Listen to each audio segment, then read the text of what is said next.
Hi, everybody. It's Jean Humbrecht with Humbrecht Law, criminal and traffic defense attorney in Manassas, Virginia. Welcome to my semi-weekly local business spotlight. Today, I am joined by Paul Norton, the owner of C&P Fleet. How you doing? C&P Fleet specializes in fleet maintenance and repair. They offer both on-site and shop repair services. They specialize in diesel engine diagnostics and repair, but also work on gas-powered vehicles. They provide repair services on most components of those vehicles. They do not do body work or overhaul automatic transmissions, but pretty much everything else. They are also a state inspection facility, and Paul here started the company over 20 years ago, and they are a veteran minority and small business. So, Paul, I'm going to turn it over to you if you can tell everybody a little bit more about your business. Thank you so much, Gene, and thank you so much for not only coming out and talking to my company today, but also extending the invite, offering me the invite to do this live stream. So, once again, my name is Paul Norton. I'm the owner of C&P Fleet. We've been in business over 20 years. We specialize in trucks, heavy equipment, fleets, a lot of government stuff, a lot of government support entities like power companies, fiber companies, the state, so on and so forth. We can pretty much work on anything. Like Gene said, we're not going to do automatic transmission overhauls or body work. We offer mobile service, which means we will come to you and provide service to your fleet. We also have about a 10,000 square foot facility in Gainesville that has all the latest and greatest diagnostic equipment, alignment machines, lifts. Safety is a big factor for us, as well as a very competent and trained staff. We also are a unlimited station for Virginia state inspections. What that means is we can state inspect your motorcycle, your family car, all the way down to your big rig. The only thing that we do not do is the emissions inspection. So those are two different things. Your Virginia state's going to be the one with the sticker on your windshield. And I'm just very grateful for the opportunity to have a business, to have amazing employees. It's been quite a ride, but I wouldn't choose anything else. I started out holding a wrench when I was probably 5 years old or so, just toying around and tinkering with different things. And it morphed into this after my brief military career, which it was funny. They offered me heavy wheel mechanic, and I declined it. I only wanted to work on Hummers. I ended up driving a boat. I went to work for another company and got into the industry and never looked back. And so again, I'm very grateful for that.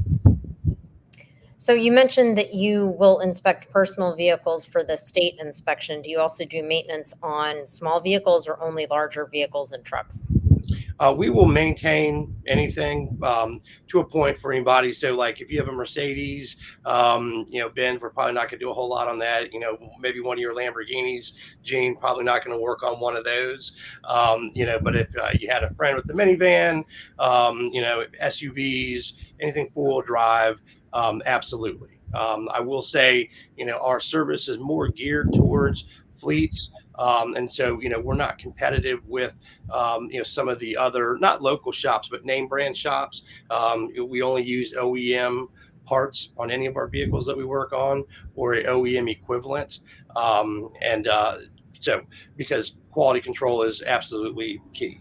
But if you are looking for quality service, yes, we can work on your personal vehicle. Okay, so anybody can come in with, well, I don't want to say anybody, but almost any issue with their car, they can come to C&P Fleet. Yes, ma'am. Okay. So, can you go into a little bit more detail about what you specialize in? Like who would be a good customer for you? Yes, ma'am. So we love fleets. We have many fleet customers. Small, meaning just a couple vehicles, up to some of our customers. We manage $30+ million worth of assets for them. We specialize in diesel repair, which is fairly specialized. I look at everything as it's just nuts and bolts. But a lot of folks in the industry, they gear to one vehicle type or another, but that's not really a huge concern for us. And we offer a lot of custom catering to our customers. What we mean by that is that you have PM programs, that's preventative maintenance programs, and some of these larger companies, they like to kind of cherry pick different items, and so we'll help them establish that plan, and then implement that plan, keep that plan organized. So again, whether they're large fleets or small fleets, we are there to help, and we can take control of everything. All the maintenance, all of the paperwork, all those things. Or we have people that already have some of their own technicians, very large customers, and we'll take care of their overflow, or we'll do some diagnostic work for them. Pretty cool, quick story. One of my technicians, she's amazing. We actually, a few years ago, the Jeep dealership brought us a Jeep that they could not fix, and we were able to fix it for them. So it was pretty cool. Okay. So this is probably not a good question. I was going to say, what's the general turnaround time? Because if you're working with multiple cars from business, how quickly can you get them back, or does it just always depend? Well, the short answer is it always depends. A little bit longer answer is, so we strive to get anyone's vehicle into the shop and diagnosed within 24 hours. We try. And then from there, we use a lot of third-party billing companies, as well as, I don't know if you're aware or not, but ever since COVID, parts are always a challenge. So those typically become our holdups. But how we schedule everything and how we operate is we do our best to get those vehicles in within 24 hours to at least get them diagnosed to start that process. We love appointments because we can schedule better. So if you just need some general maintenance, an oil change or something like that, absolutely. Typically if you call us, before 4 o'clock, we can get it in the next day. We pre-order the parts. Sometimes if the parts aren't available, it's a specialty vehicle, that may push that out. But we do. So in most people's lives, especially in the fleet world, time is money. Typically, hey, that's not how much your bill is. It's how fast can you get it done. And of course, quality is very important to that as well. So I didn't even know that you did oil changes. I should have just assumed that if you do almost everything, that means almost everything. So I guess a better question is, what do you, aside from what I mentioned, what do you not do? Emissions inspections, we know that. Yes, ma'am. Emissions inspections, body work, and overhauling automatic transmissions. And that's pretty much it. I mean, there's some deeper side of some of the components and some of these vehicles that sometimes we can or cannot, depending on tool availability and OEM censorship and things like that we can't work on, but they're very sporadic.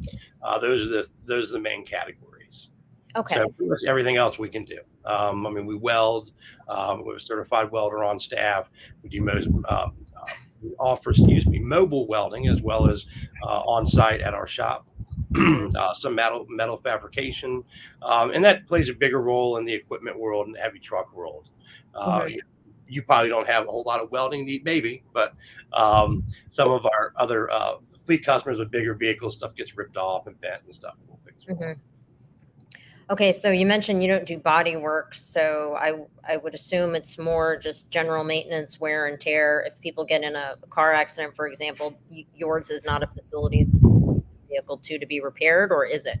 No, it is not. So if there is mechanical damage to the vehicle, and we have done a lot of that on heavy trucks and some fleet vehicles, if it can't be handled by the dealership, we will help with the mechanical aspect. But as far as repainting your fender, cutting that old fender out and welding or fiberglassing a new one in, that I'm going to leave that to some of my body guys. Got it. Friends to own companies. Okay. So who would, I kind of started to ask this earlier, but who would your ideal customer be? Just anybody with a vehicle, or is it more trucks, fleets, companies that have multiple vehicles? Definitely customers with multiple vehicles. But again, I like a kind of an arrangement. So the bigger the customer, the more staff that it takes. And as Hmm. a small business owner, and again, we'll take it all. But as a small business owner, I'd rather have, say, 100, 20 vehicle fleets than, 1,000 vehicle fleet. Yeah. Simply because it's less headache on our side, but we will do anything for anybody. And if you're a customer just starting off, or excuse me, a business owner just starting off, and you have your work truck, whatever, we'll absolutely work on that work truck for you. Okay. Okay. There's not very many. I'm trying to think of anybody that we would turn away, and I really can't think of that. Maybe that was a better way for me to think about it. And I really can't, think of a company or, in regards to size or vehicles or something like that we can't service. Okay. So somebody has a problem, well, thinks they have a problem with their vehicle, not sure what it is, they can take it to you and you can look at it and most likely fix it for them. Yes, ma'am. Okay. And if we can't, we will do our darndest to find someone that can. The very interesting quick story, if I have a moment. It was I don't know if you're familiar with her or not. I'm not going to say her name over the live. She's someone that we have networked with. Mhm. And anyway, she had a problem with her Ford. I believe it wasn't a Transit. It wasn't a Focus. It was some other smaller Ford vehicle SUV crossover thing. And anyway, she called us, and she was having some problems with it. And so I walked her through some of the pieces, and I was able to identify likely, what it was going to be. So we generated an estimate, and I asked her. I said, "Can you please get an estimate from a couple other places as well, because sometimes we're not as competitive." And she actually found. Excuse me. We called. I said, "Can we call?" And she said, "Yes." We actually found it cheaper through the dealership. Believe it or not, they had a promotional going on, and we lined up the appointment for her. She got a rental car, all that, no cost to her. She went to them. She got a better price. I just couldn't compete. Mhm. She was very grateful for that, and we were grateful for that opportunity too. So, the reason I bring that up is that a lot of times we have folks that just come in for advisement, and that's okay too. The only thing that I ask is that you pay it forward. Don't forget about us if someone's looking for someone that can work on their stuff. One of the many challenges and lessons I've learned in business is knowing when to say no. Mhm. I used to always want to help everybody and do everything for everybody, and I'd spread myself too thin, or maybe get myself in things that I wasn't so comfortable with. And it's so amazing, after all these years of business, how receptive people are to you, just simply being like, that's not really my area of expertise. Let me see if I can help you. And so that was one of those experiences, and it was very cool. Mhm. Yeah, a similar situation with me. Obviously, I focus on what I focus on, the criminal and traffic defense, but people will come to me and ask if I can do this or that, which is completely out of my wheelhouse, but I will connect them with people that I know and trust that can do that and are much better suited to do that because they do that every day. So I know what you mean. Absolutely, and yes, I absolutely love that, and I've also experienced that with you, whether it's been stuff that you specialize in or not. And I'm glad that you brought that up, because I'm very grateful for that. Hmm. Yeah, and so even if you personally can't help them, you still help them because you connect them with the job. Exactly. Yeah. Yes, ma'am. And so I will tell everybody, as Paul mentioned earlier, I did actually go speak to his staff at C&P Fleet this morning, just about the consequences of traffic convictions. If people have to drive for work, and if you're working on cars, most likely you're going to have to be driving vehicles in the course of work. So I had a great time. Everybody that I talked to that was at the presentation today was very nice, and they seemed interested and engaged. So it's a good group of people there. I can attest to that. I met them. Thank you very much, Gene. Again, that was so much fun. I give you a lot of credit. Walking course, of course, you have to go and stand in front of courts and stuff, which is crazy to me. But your ability to come in and kind of own and win the room. I had to take a quick phone call. As you probably saw me step out. I came out, and Gene, or very loud, amazing, awesome voice. It was, and the other people were interacting and having a good time, and I was like, good energy. So thank you. Well, I was loud because I had to shout. It was in a shop, so Yes, loud in a good way, right? absolutely. Um, anything else that I didn't ask about? Um, I'm not sure if you guys are interested in kind of how I got started. Yeah, let's talk about that because that'll probably lead to some other. Oh, and right before you do that, anybody that's watching, feel free to type your questions in the chat or contact me another way, as some people do, and I will ask Paul while we are on here. So, but yeah, Paul, tell us how you got started. Yes, ma'am.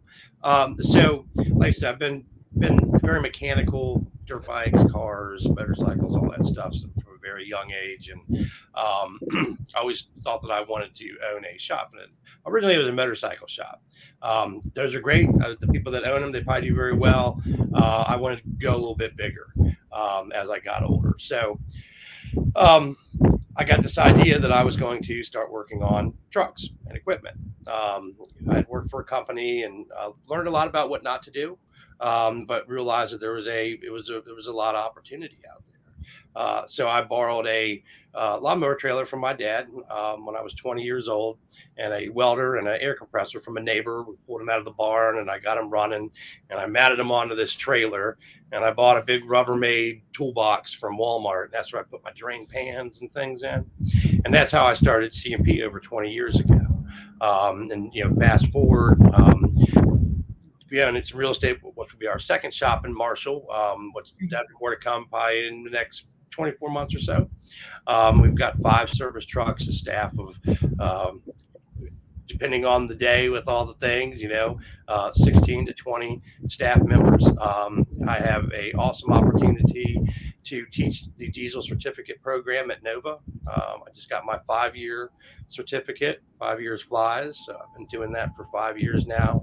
And I also start towards the end of the month being their program recruiter for the diesel program for Nova.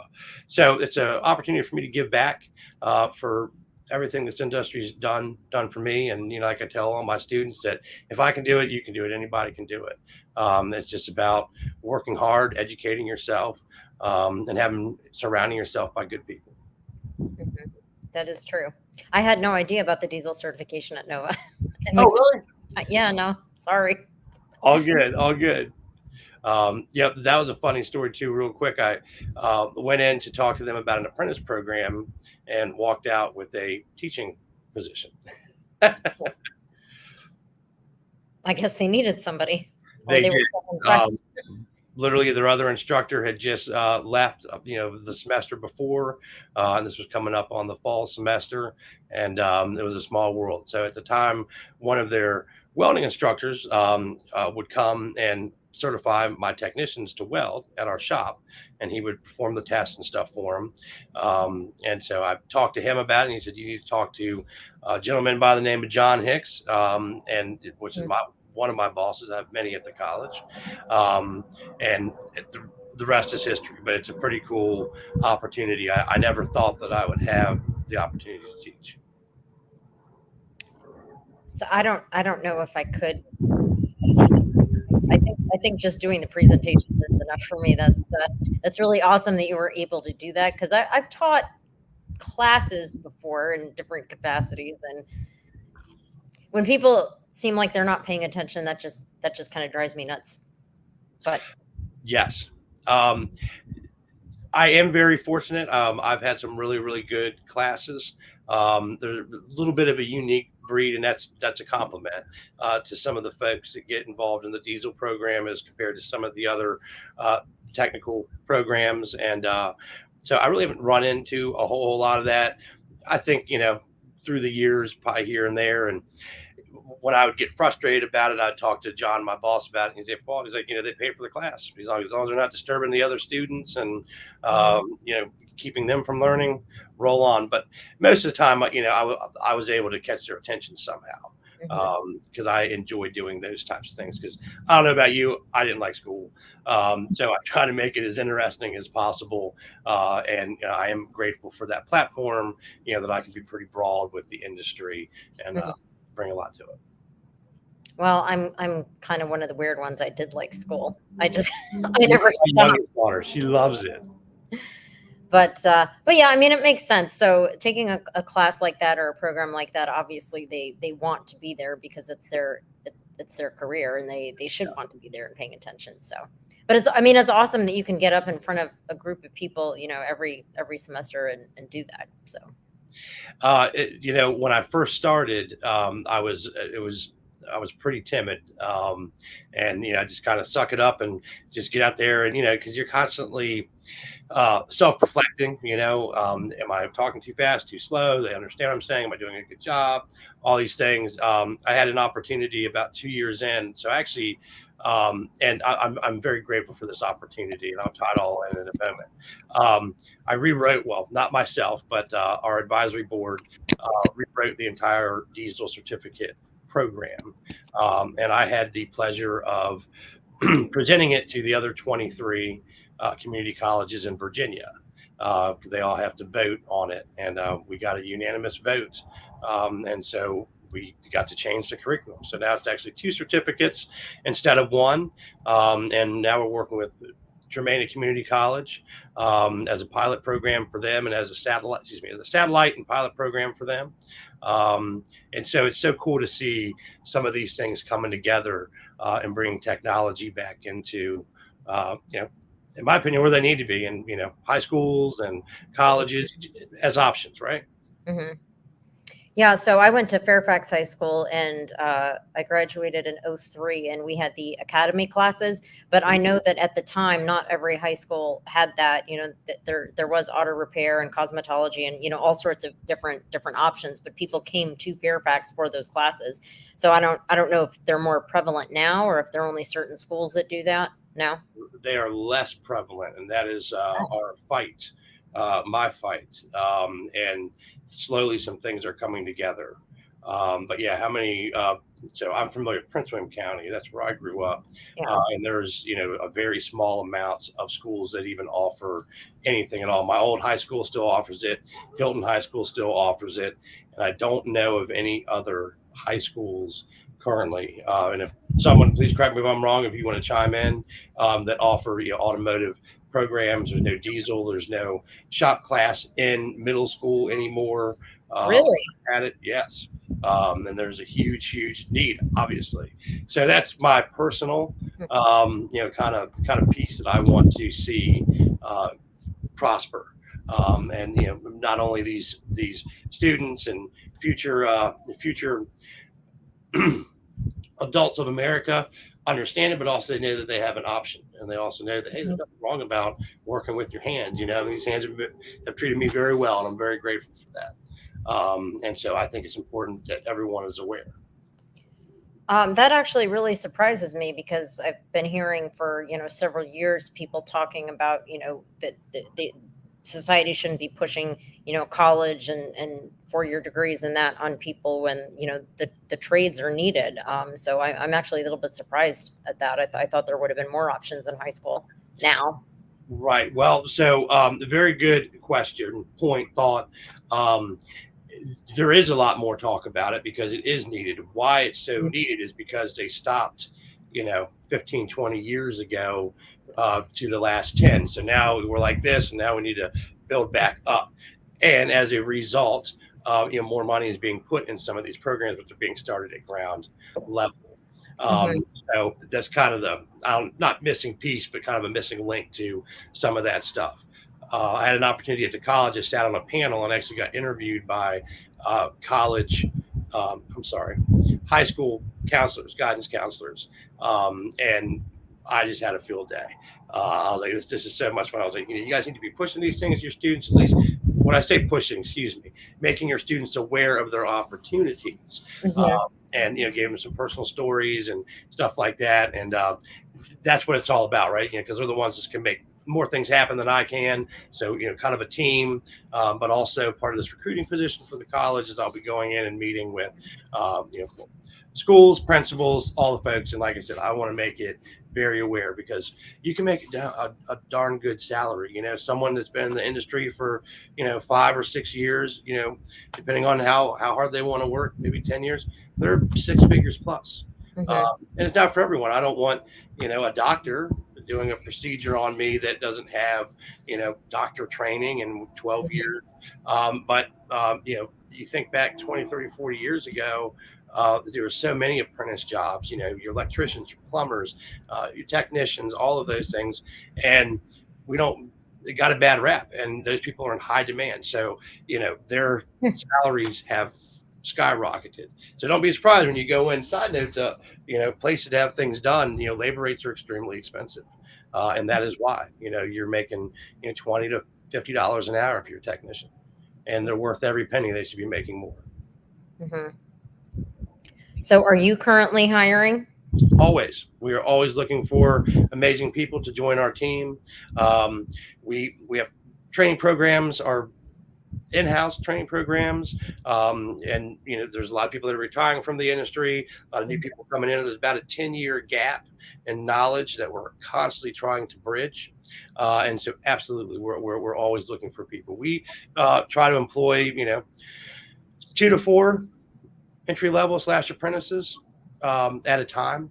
Over all the people that we have. And as people move up, then they're given more responsibility and training for the people coming in. But anyway, we always have, whether you're been in the industry for 20, 30 years, or whether you're looking to get into industry, and then anything in between, we're always hiring. Okay. Great question. Okay. That's good to know, because you said that there weren't as many training programs as there used to be. So if somebody wants to get into it, now they might not have had that training that other people that have been in it 10, 20, 30 years have had. So they still have an opportunity, but obviously they have to work their way up, but there's still a possibility for them to start, even if they don't have those apprenticeships, like you said, don't really exist much anymore. 100%. Okay. 100%. And, I always encourage all of my staff to continue their education. And if you come in as apprentice and or you're interested and you don't have the schooling, I will pay for you to take the courses at Nova upon you passing them. Right. Well, that sounds like a good deal. So anybody that is watching that is interested in a job, you know who to contact. And I want to get back to a couple points because we kind of breezed over it. So is your only shop right now in Gainesville? Yes, ma'am. Our only current brick and mortar is in Gainesville. We do have the 5 mobile service trucks, and like I said, we do have some real estate in Marshall, and there's a possibility we might be expanding out there in the next 24 months or so. So before COVID, we were building our 3rd location.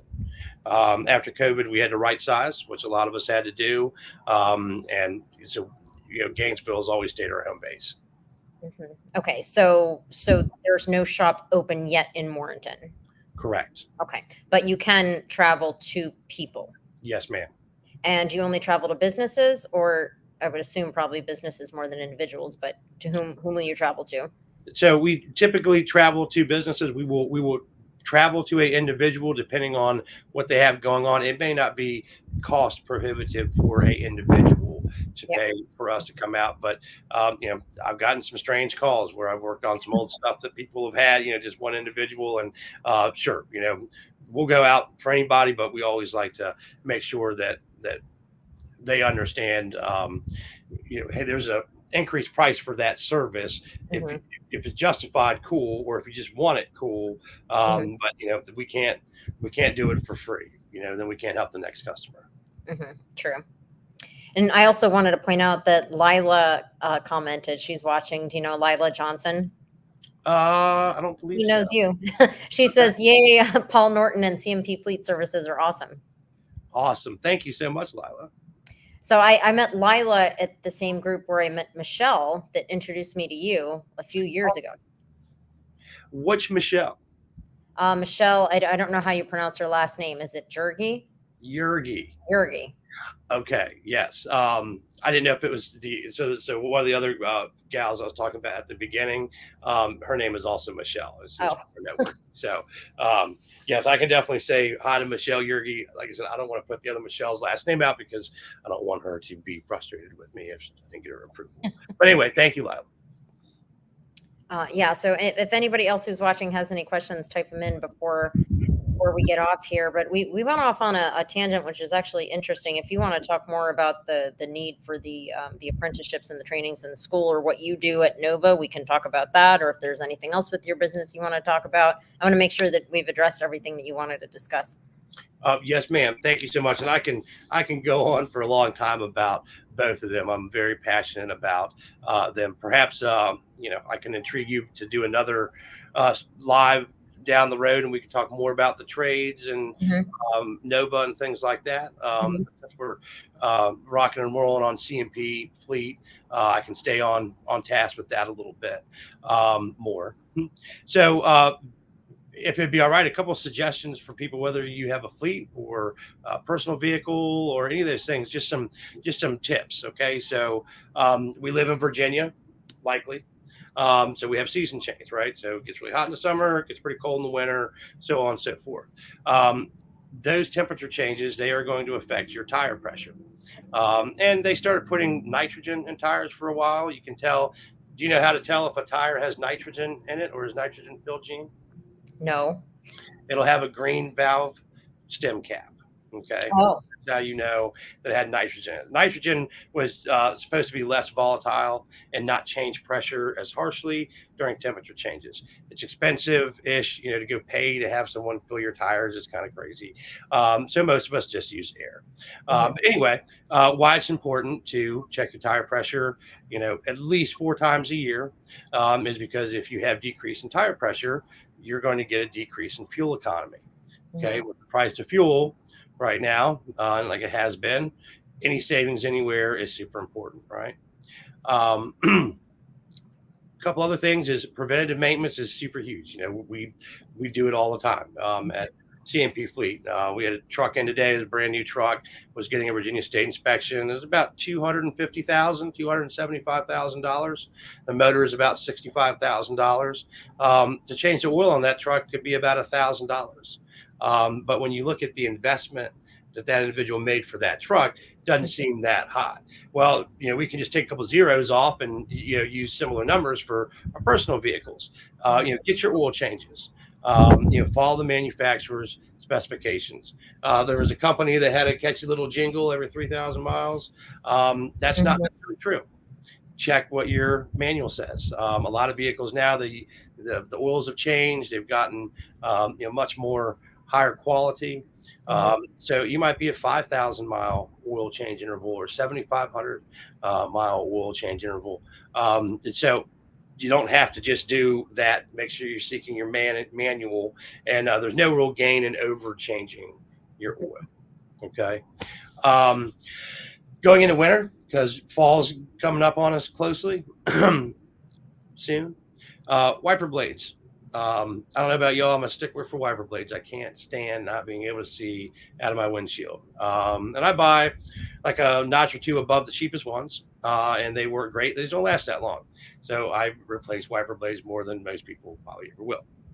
But anyway, it's never a bad idea. We haven't had a lot of rain lately. mhm, To use your windshield squirter and see how your wipers are doing, see how it's clearing the windshield. And if it's not doing a good job, you may want to do those items sooner than later. Who wants to be stuck in a rainstorm when they can't see? Okay. The battery maintenance is very important. So a lot of batteries, they'll get corrosion on the terminals going into winter. It's going to require more amperage, more power of the battery to turn the starter. So it's going to start the engine. So, you want to look at that. Hey, how long has it been since I replaced that battery? Are the terminals clean? That's the top of the battery where the car cables hook to it. And if not, we want to clean those and make sure that they're good to go. We don't want to leave anybody stranded. So just to recap, preventive maintenance, tire pressure, wiper blades, battery terminals. These are just some quick things. And if you have a fleet, these items can add up quite quickly. mhm. We save a lot of people money when they come in and we're like, you're over servicing your stuff. I've only had one customer, and they're amazing. That's just how they do, and they rock on. That's fine. Yeah, we like to over service our stuff. We actually help them write manuals for them to train their people to do their services. But the majority of people, nothing's getting any cheaper. It's like, oh, I didn't need to service that. Trust me, I want to sell you a service, but if you don't need it, I'm Mhm. not gonna sell it to you. And they're like, man, why was this other person selling us all of these services? I don't know. I was like, but we're here as partners, as team members, not to get a whole bunch of money from you from the first ticket or second ticket. So Yeah. Well, we could have talked for half an hour or more just about car tips. Yeah. Maybe that'll be the third live. But just a quick question, and well, because I could probably ask a million questions, but is there any sort of standard on how often you should change a car battery, or does it just depend on your vehicle? It really depends on your vehicle. I would tell you this, Miss Jean, from uh, the newer the vehicles are, the less the length the batteries are lasting because there's so many computers, there's so much power draw on that battery. Mhm. And also quality is not amazing. Most of the batteries that we buy are only manufactured from, one of three companies, and a lot of them are recycled. And you know, heat is actually worse for a battery than cold. Okay. So how long, whatever its application is, if it sits in idles a long time, or if it's constantly starting or whatever. Mhm. But anyway, so I've seen them. I run my stuff 3 to 5 years. Okay. You'll see a 72-month warranty on a battery. If you read the fine print, they're not going to give you a brand new battery likely at 72 months. They're going to prorate it. You get 15 or $20 back Mhm. for it. But when you look at what a tow bill could cost, or someone to come out and give you a jump start, 3 to 5 years has been my experience. That's actually with my personal vehicles. 3 years would be some of our service trucks because we jumpstart stuff. They start Mhm. it all the time. 5 years would be, some of our personal vehicles. Okay, that makes sense. All Great. right. Well, see, I told you I shoot for 20 minutes and we were going to go over. So before we sign off, is there anything else that you want to tell people about C&P Fleet? Anything else we didn't talk about, or anything else you just want to end this on? Um, if anyone out there knows of anybody that has diesel vehicles, so Gene and I talked a lot about fleet, but not a whole lot about personal. Something that came to my mind just now is, you tow a trailer. There's a lot of people in the area that have horses.